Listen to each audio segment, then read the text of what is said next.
Alhamdulillah alladzi bi ni'matihi tatimmus shalihat. Segala puji bagi Allah Jalla Jalaluhu, yang karena nikmatnya kebaikan-kebaikan menjadi sempurna. Kita perlu menumbuhkan di dalam jiwa kita, mengukir di dalam jantung kita bahwa alhamdulillahi rabbil alamin. Terkadang sebagian kita melakukan perbuatan baik, mungkin dia berkontribusi untuk sekolahnya, untuk kedua orang tuanya, untuk bangsa dan negaranya. Tapi ingat, alhamdulillah. Yang pantas dipuji, yang pantas disanjung, yang pantas dipuja hanya Allah Jalla Jalaluh. Jangan sampai sebagian kita seperti Qarun.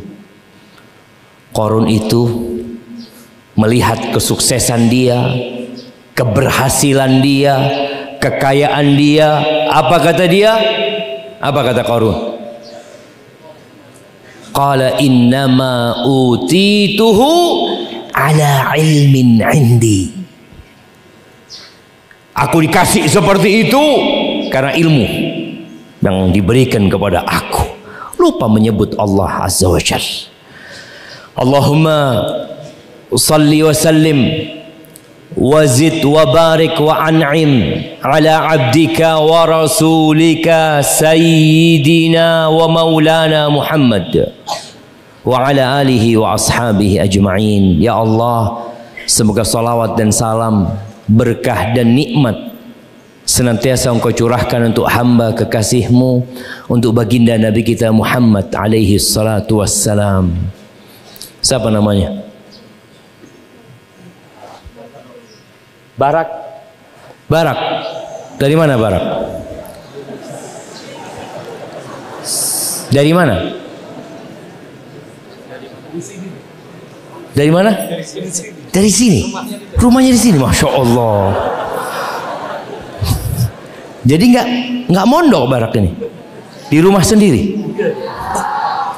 Tapi Barak, dari habis subuh sampai sekarang berapa kali sholawat buat Nabi SAW? Dihitung nggak? Cinta nggak sama Nabi SAW? Apa buktinya? Sholawat paling enggak lah. Nih santri-santri Al-Irsyad syiarnya tiap hari bersolawat buat Nabi SAW. Nabi itu nggak butuh salawat dari kita jemaah.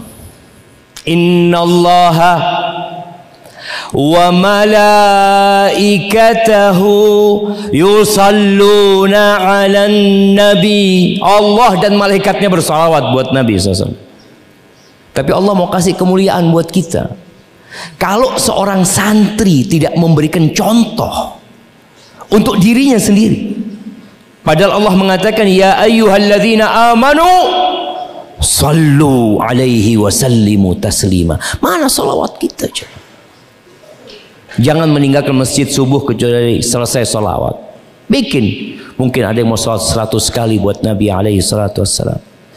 Qul Allahumma salli wa sallim ala Muhammad. Allahumma salli ala Muhammad wa ala ali Muhammad kama sallaita ala ali Ibrahim wa barik ala Muhammad wa ala ali Muhammad. Wallahi jamaah, nanti kita akan menyesal pada hari kiamat. Tatkala kita, kenapa aku kok nggak nambah amalanku pada waktu itu? Udah dikasih tahu sama ustadz, udah diingatkan sama ustadz. Tapi tiada guna penyesalan itu. Semoga salawat itu bersambung untuk keluarga Nabi alaihi salatu wassalam, untuk istri-istri Nabi. Nah, antum siapa namanya? Sebutkan 5 istri Nabi SAW. Khadijah, Aisyah, Hafsah, dan lain-lain.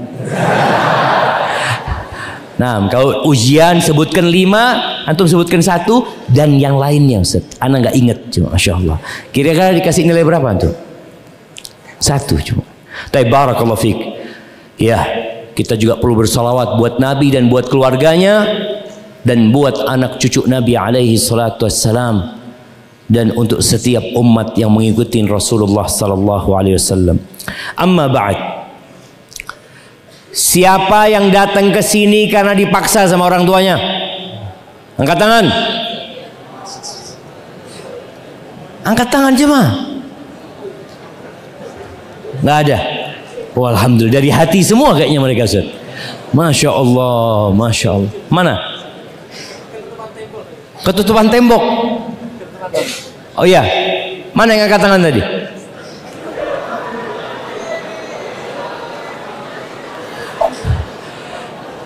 Iya jamaah, hampir semua kita itu datang ke pesantren dengan dorongan dari orang tua. Karena kita awalnya nggak tahu pesantren itu ada apa enggak. Kita hidup, ini yang hidup di dunia luar. Kemudian orang tua ingin kita jadi orang soleh. Sebagian anak berpikir bahwa orang tuanya mendolimin dia. Anak dizolimin sama ibu anak, Ustaz. Kenapa dizolimin? Dimasukkan pesantren. Allahu Akbar. Itu ibu antum sedang memberikan mahkota buat antum. Sedang menggandeng tangan antum untuk meniti tangga-tangga menuju derajat yang tinggi, jemaah. Yarfa'illahu alladhina amanu minkum walladhina utul ilma darajat. Bagaimana ibu antum atau bapak antum membawa antum untuk apa? Untuk berburu pusaka Rasulullah sallallahu alaihi wasallam. Nabi itu tidak mewariskan iPhone 14. Enggak. Antum lihat. Orang sekarang berebut iPhone, berebut handphone, berebut berbagai macam kegemerlapan dunia. Kata Nabi sallallahu alaihi wasallam, "Fa innal anbiya lam yuwarrithu dinaran wala dirhaman. Wa inna ma warrathu al-ilm." Jadi orang tua antum itu bawa antum ke sini agar antum pulang dapat warisan Rasulullah sallallahu alaihi wasallam. Bukankah ini sebuah kemuliaan jamaah? Ketika antum mati, rumah yang antum bikin antum akan tinggalkan. Sebagian anak mungkin nunggu mati orang tuanya. Kok nggak mati-mati bapak ya? Kenapa? Karena yang ditinggalkan rumah. Coba yang ditinggalkan orang tuanya ilmu. Nggak ingin bapaknya mati. Nggak, mudah-mudahan panjang umur bapak. Panjang umur. Kenapa? Masih susah Ustaz. Nah, ahibati fillah. Kenapa kita berbicara tentang berbakti kepada orang tua? Karena terus terang, ana pernah jadi santri. Ana pernah meninggalkan orang tua belajar. Kita itu kadang-kala sibuk dengan kesenangan kita. Belajar, bermain, sampai lupa sama orang tuanya. Kapan ingat sama orang tua? Kalau fulusnya mau habis. Dilihat uang sakunya habis, baru ingat sama orang tua. Betul?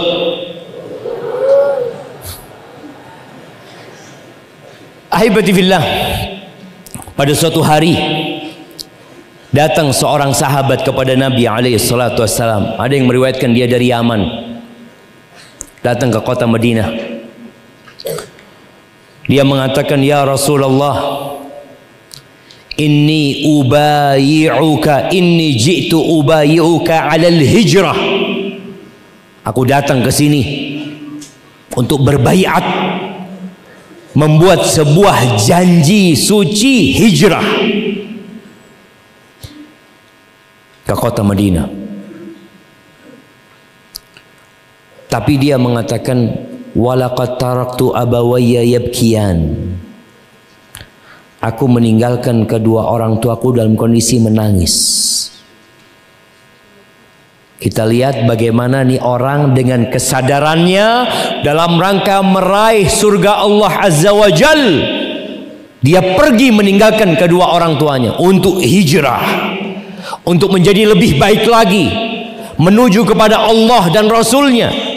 Tapi karena orang tuanya menangis, apa kata Nabi SAW? Irji ilaihima fa'adhikhuma kama abkaitahuma. Engkau pulang balik kepada kedua orang tuamu, engkau bikin orang tuamu tertawa, bergembira, sebagaimana engkau telah membikin keduanya menangis. Anak-anak ini yang gak betah di pesantren, yang kepingin pulang ke rumahnya, kira-kira kalau antum pulang ke rumah, orang tua tertawa apa menangis? Nangis orang tua tuh. Ya Allah nak, kok pulang nak? Maka antum jangan menganggap hadis ini, oh kok gitu Ustaz, ana mau pulang aja Ustaz, supaya orang tua ana tertawa. Enggak, nangis orang tua antum. Karena kalau ditelepon sama Ustaz Ujang, ini anaknya udah gak kerasan, nangis orang tua antum. Sampai ada yang orang tuanya harus tidur di dekat pesantren. Ada? Sedikit bicara. Enggak. Antum harus tanamkan di diri antum bagaimana anak bikin kedua orang tua anak tersenyum, bergembira. Anak-anak, ketika kita lahir, keluar dari perut ibunda kita, semua orang tersenyum tertawa, kita nangis. Nangis kita, oh semuanya gembira, dokternya gembira, bapak ibu kita gembira, semua keluarga gembira, langsung bikin pengumuman, alhamdulillah telah lahir. Siapa namanya? Namanya siapa? Ghazi. Telah lahir Ghazi. Tanggal berapa? Tanggal berapa lahirnya? 1 Agustus 1900. Telah lahir Ghazi. Oh, semua orang dikasih tahu jam. Gembira. Ya. Antum bagaimana berjuang nanti ketika antum meninggal dunia, orang bukan tertawa lagi, karena mereka kehilangan orang yang mereka cintai. Nabi SAW nyuruh orang ini pulang jamaah dalam rangka membahagiakan kedua orang tuanya. Kalau ada santri yang pulang bikin susah orang tuanya, takut gak berkah hidup antum nanti. Kemudian ada seorang lagi di hadis Muawiyah As-Sulam. Ada seorang datang kepada Nabi SAW. Hadis riwayat Ibnu Majah. Dia mengatakan, ataitu Rasulullah SAW. Ini Muawiyah mengatakan, aku mendatangi Rasulullah SAW. Faqultu ya Rasulullah, inni aradtul jihad ma'aka. Wahai Rasulullah, aku ingin berjihad bersamamu. Antum tahu makna jihad? Meninggalkan segala kenikmatan dunia, bersiap untuk hidup cacat seumur hidup. Bagaimana sebagian sahabat tangannya terputus ketika jihad sampai mati seperti itu. Bagaimana ada yang matanya terkena anak panah sehingga tidak bisa melihat. Kalau bicara jihad, antum sedang menjual segala yang antum miliki, harta, nyawa, raga. Ini orang kepingin jihad jemaah. Abtaghi bidzalika wajha Allah wad daral akhirah. Aku berjihad dalam rangka mencari keridhaan Allah, wajah Allah dan kehidupan akhirat. Mulia apa tidak jemaah keinginan dia? Sekarang anak-anak muda berjihad apa enggak? Kalau pulang liburan, jihad Ustaz. Anak latihan perang, pakai handphonenya, latihan perang. Ketika ditanya sama ibunya, nak lagi ngapain nak? Latihan jihad. Jihad apaan jemaah? Jihad itu kehilangan segala kenikmatan di dunia ini. Kata Nabi alaihi salatu wassalam, wayhak ahiyatun ummuk, wayhak, ibumu hidup, masih hidup ibundamu? Qultu na'am ya Rasulullah, ya masih hidup. Qala wayhak ilzam rijlaha fasammal jannah. Engkau mau cari surga, mau cari keridhaan Allah, nggak usah jauh-jauh, engkau tetap berada di kaki ibumu, di situ ada surga. Subhanallah jemaah. Itu ketika ibu tidak memberikan izin, ketika ibu ingin anaknya berada di sisinya. Sekarang orang tua antum itu kepingin antum di rumah apa di pesantren? Kepingin di rumah apa di pesantren? Nggak ada yang kepingin antum di rumah. Kalau antum mau pulang liburan, pusing orang tua. Ya Allah, mau pulang ini anak. Kalau bisa dia ngomong sama ustadznya, Ustadz kalau bisa ini nggak ada pulang 6 tahun Ustadz, sampai jadi orang baru pulang. Mungkin bisa seperti itu Ustadz. Gimana, setuju? 6 tahun baru pulang. Jemaah, kalau antum 6 tahun pulang, antum jadi jagoan semuanya jemaah. Ya, kita cuma sekarang belajar tiap berapa hari sekali pulang. Iya. Berapa ini yang tanya? Antum, siapa namanya? Ano, berapa bulan sekali pulang? Berapa bulan sekali pulang? 2 bulan? Iya, Masya Allah. Nanti mungkin dibikin 2 tahun sekali. Supaya antum tahu bagaimana tatkala orang-orang itu berjihad, nggak pulang-pulang jemaah. Dan menuntut ilmu itu qasimul jihad fisabilillah. Sebagian berangkat perang, falaula nafara min kulli firqatin minhum ta'ifah liyatafaqahu fid din. Enggak semuanya berangkat perang, sebagian menuntut ilmu. Seharusnya menuntut ilmu itu ya samalah dengan yang berangkat jihad di sana. Enggak ada lagi laundry, nyuci sendiri. Enggak ada lagi dimasakin, masak sendiri. Siap masak sendiri? Oh, siap ternyata Ustaz. Ya bismillah, dapur tutup nanti sudah, nggak ada lagi.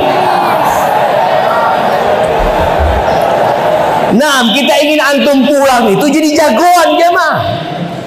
Jadi jagoan.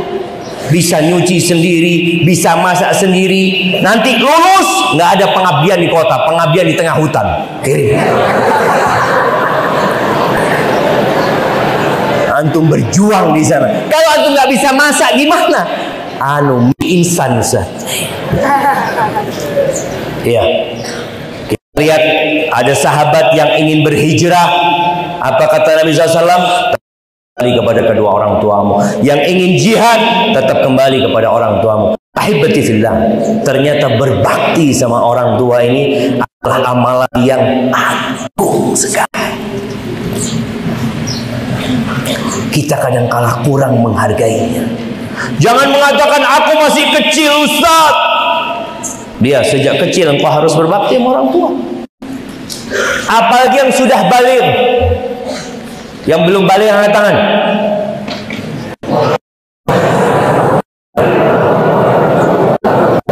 Masya Allah, Masya Allah. Ada banyak. Ini kelas 1 kata. Nah, kelas 1 SMA angkat tangan.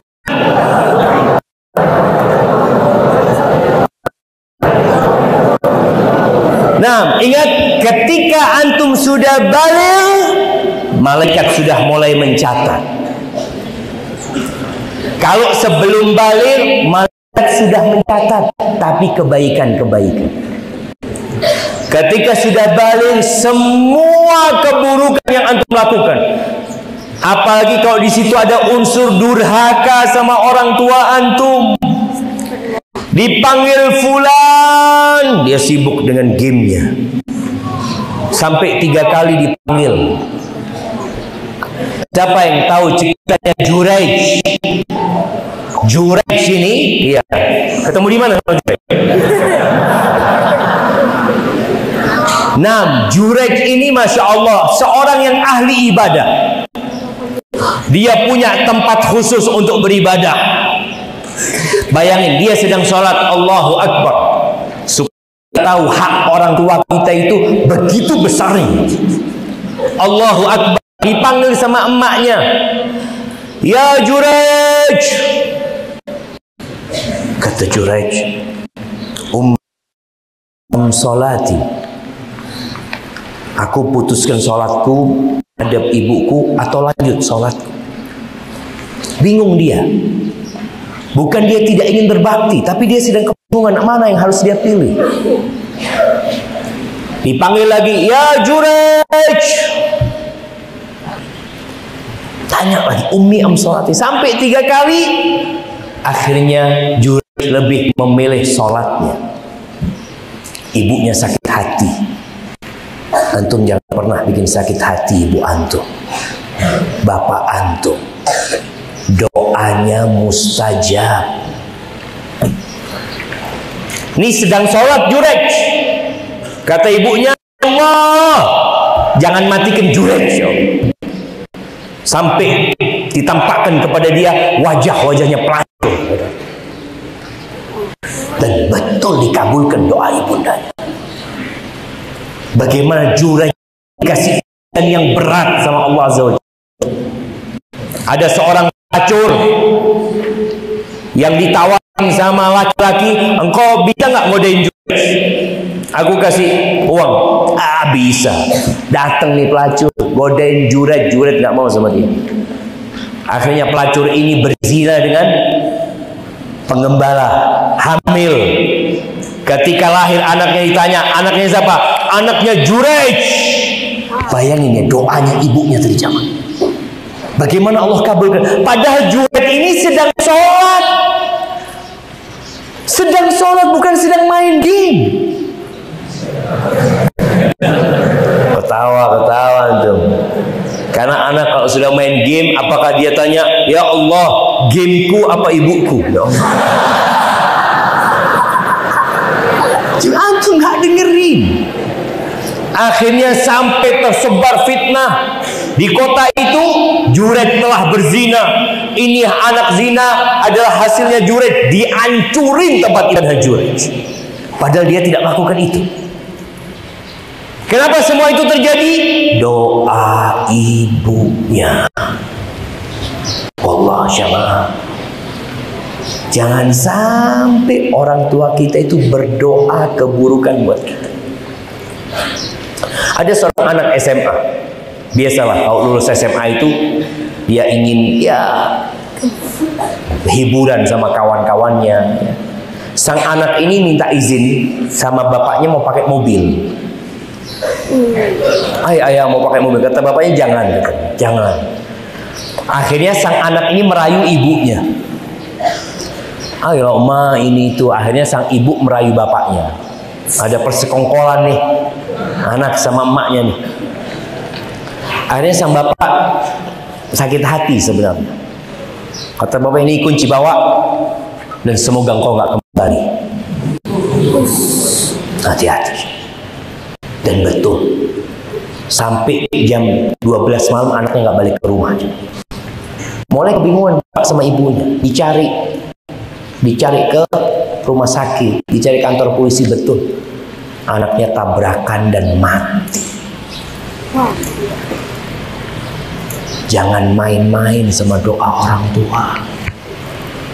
Salatu da'awat mustajabat. Ada 3 doa yang mustajab. Satunya da'watul walid ala waladih. Doanya bapak buat keburukan anaknya. Apalagi ibu. Yang kedudukan ibu ini di atas bapak. Ketika datang seorang kepada Nabi SAW, dia mengatakan, ya Rasulullah, man ahaqqun nas bi husni sahabati. Wahai Rasulullah, siapa manusia yang paling berhak mendapatkan pendampinganku, pelayananku, penghormatanku, penghargaanku ummu, ibumu. Summa man ya Rasulullah. Setelah itu siapa? Ummu. Nomor 2 ibu. Kemudian siapa ya Rasulullah? Summa ummu. Kemudian ibumu lagi. Qultu summa man, summa abu. Baru bapak. Bayangin jamaah, ibu baru bapak. Sebagian kita lebih mementingkan kawannya, sahibnya, daripada bapak sama ibu. Kenapa kok ibu 3 kali di atasnya bapak? Nah, siapa yang mau jawab? Kenapa kok kita disuruh menghargai atau berbakti pada ibu 3 kali di atasnya? Apalagi nih, sebagian antum belum nikah. Kalau sudah nikah, kadangkala ada orang yang lebih berat sama bininya daripada sama orang tuanya. Siapa yang menjawab? Kenapa kok kita harus menghargai nafkah? Gum ya Tolha. Anda tahu sama anak ini ya? Ini Tolha namanya. Tafadhol Tolha. Kenapa? Yang keras. Yang pertama telah mengandung 9 bulan. Yang kedua,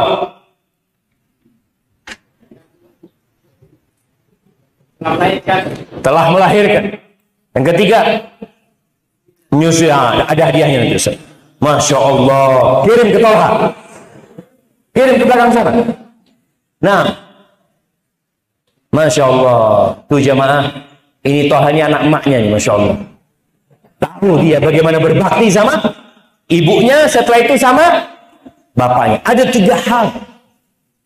Yang 3 hal ini kita semua lupa. Tidak ada dalam memori satupun dari manusia kalau dia pernah di perut ibunya. Siapa yang ingat waktu di perut ibunya? Ada yang pernah ingat? Iya, saat waktu itu di dalam perut ibu mau keluar. Nggak ada, cek.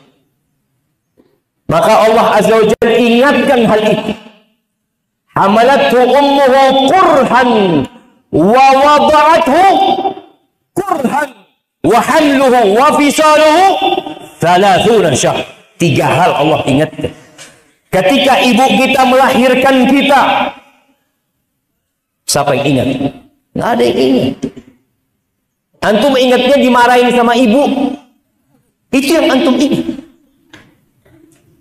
Ibu kita itu mempertaruhkan nyawanya untuk kita. Maka kita itu ada tanda. Antum kalau mandi, kalau antum mau tidur, antum buka antum. Antum lihat di situ ada tanda.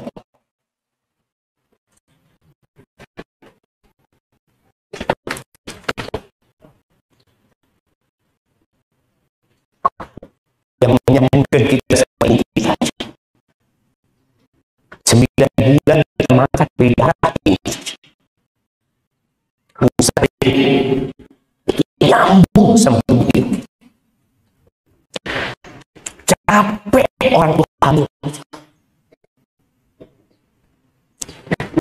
Dia masak, antum dibawa. Tidur dibawa, belanja dibawa, bersih rumah dibawa. Selalu ada. Dan semakin besar perutnya, semakin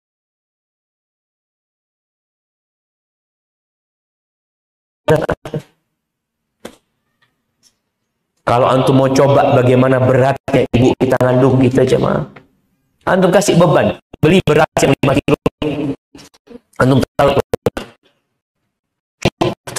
cuma 5 kilo, padahal di perut ibunya kita beratnya bisa lebih 10 kilo.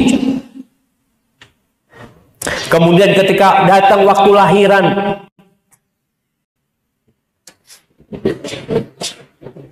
anak ingat mengatakan istri anak, jalan kaki ya, dia jalan kaki muter muter. Kenapa ibu kita jalan kaki?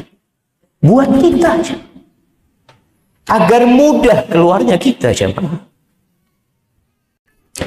Kemudian ketika terjadi rasa sakit ya, dia mungkin mau melahirkan, datang ke rumah sakit, katanya dokter baru bukaan pertama, nanti sakit lagi bukaan kedua, bukaan ketiga. Wallahi hari-hari itu adalah hari-hari perjuangan ibu kita, dan kita nggak ingat sama sekali dengan itu.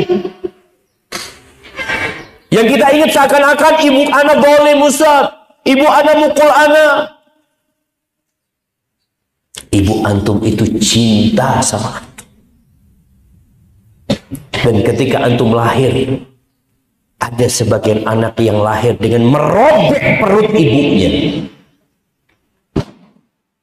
Sebagian kita ada yang lahir sesar. Itu perut ibu antum itu disobek. Jadi cacat seumur hidup ibu kita.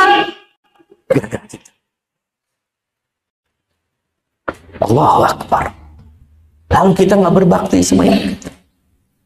Wa hamluhu wa fisaluhu 30 syahra. Bagaimana antum disusui? Kita nggak bisa berbuat apa-apa. Keluar dari perut ibu kita, antum bisa apa? Sekarang ada anak-anak yang berani ngangkat suaranya lebih keras dari bapak dan ibunya.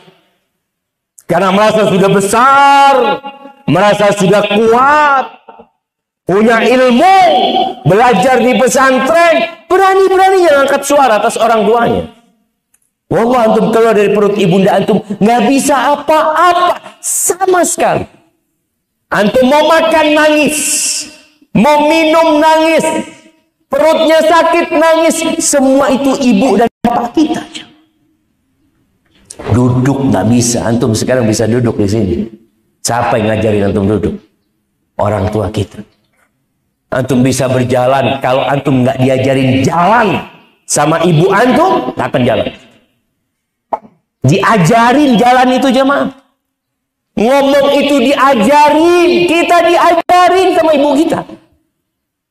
Setelah antum bisa berbicara, orang yang pertama antum sakitin ibu antum dengan lisan antum. Maka ittaqullah.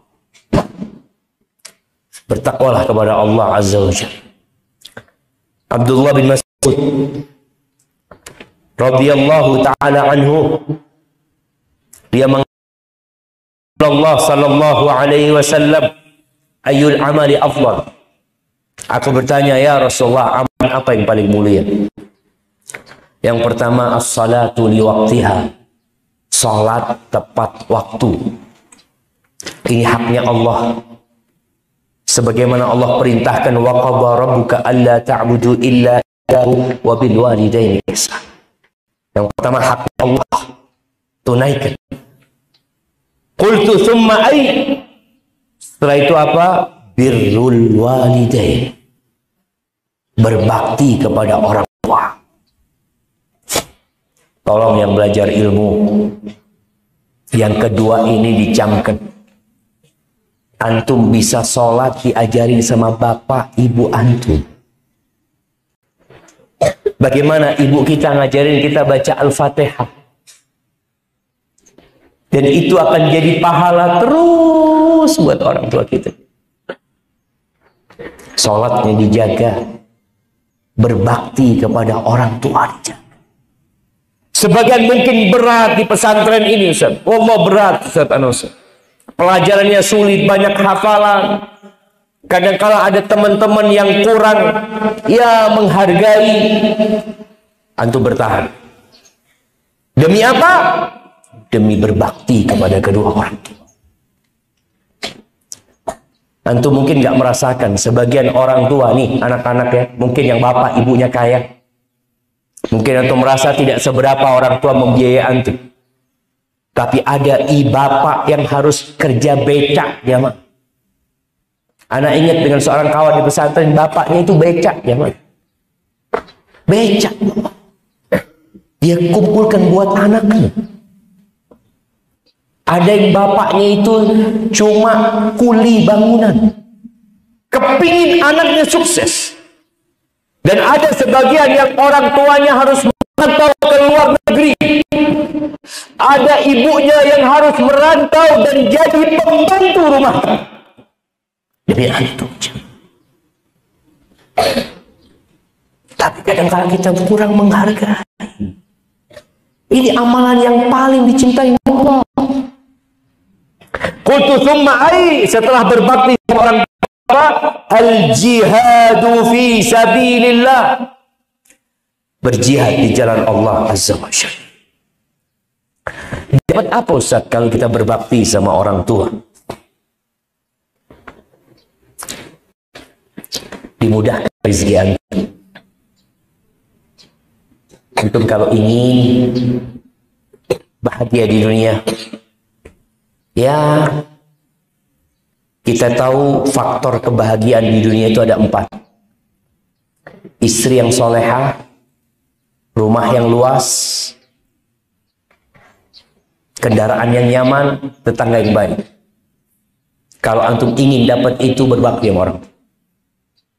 Jangan berpikir aku akan sekolah, akan belajar terus. Ya, tafadhol. Tapi jangan lupa berbakti sama orang.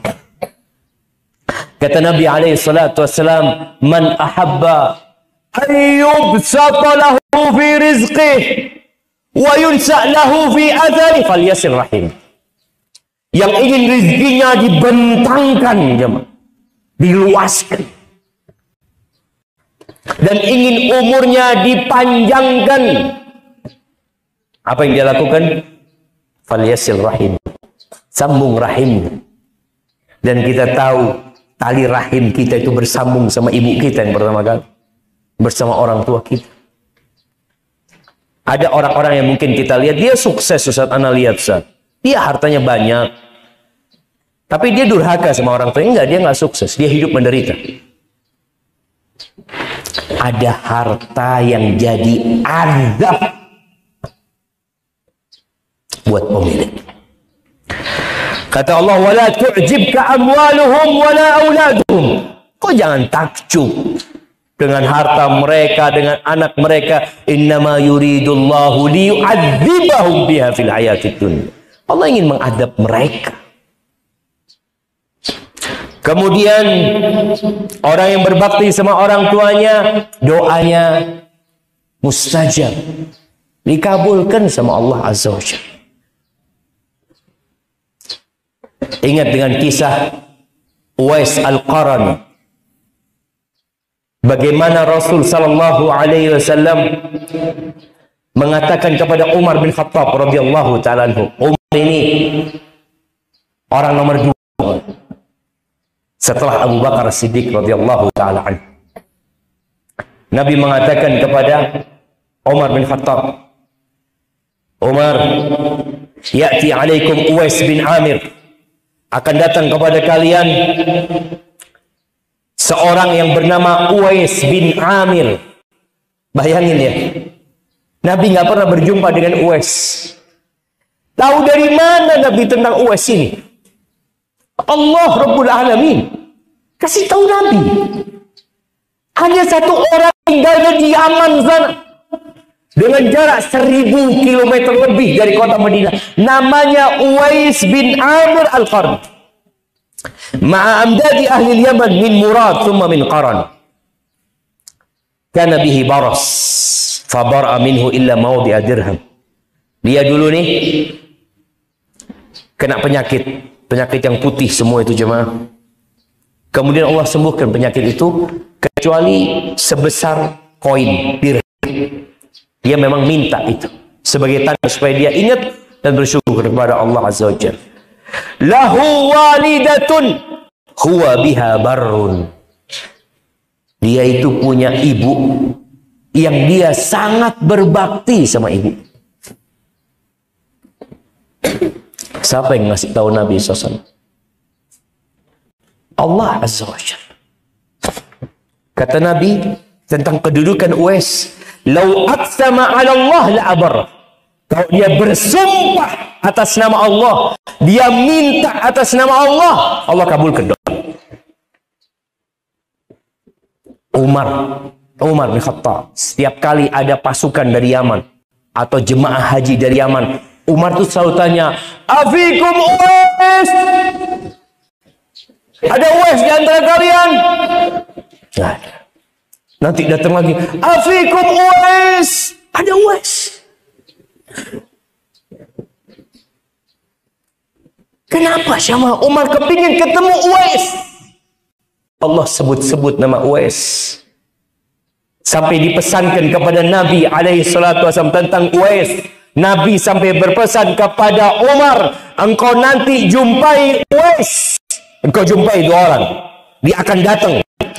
Kata Nabi SAW, fa in istata'ta an yastaghfira laka faf'al. Kalau engkau bisa dia memohonkan ampun buat engkau, berdoa minta sama Allah buat engkau lakukan itu. Umar cari doanya Uwais, jemaah radhiyallahu taala anhu. Dan Umar berjumpa dengan Uwais. Dan Masya Allah, itu buah dari kebaktian sama orang tua. Antum jangan pernah mengandalkan kecerdasan, usaha, upaya, kemudian lupa dengan orang tua.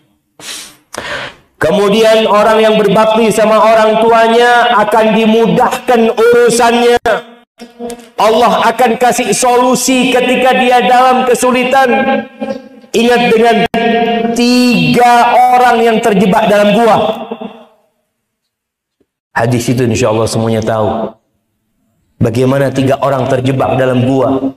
Kemudian mereka berdoa memohon kepada Allah dengan amalan yang paling mereka harapkan dikabulkan sama Allah. Ada satu orang. Nih.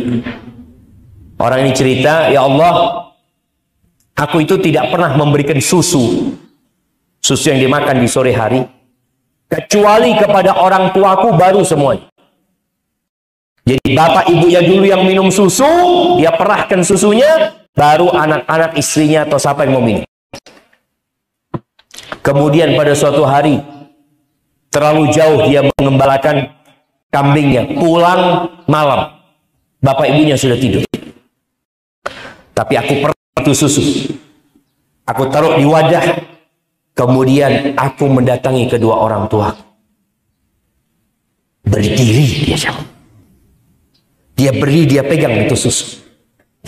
Dia mengatakan, aku takut kalau mereka bangun susunya nggak ada. Dan aku nggak ingin ngasih susu kepada keluargaku sebelum orang aku minum susu. Itu anak-anaknya nangis, keluarganya nangis. Dia nggak urusan sama mereka. Kenapa? Surgaku dulu. Dia berdiri jamaah dari malam sampai subuh. Ketika bangun orang tuanya, minum kedua orang tua. Kita kadang-kadang nemani orang tua 1 jam, 2 jam merasa capek dan lelah.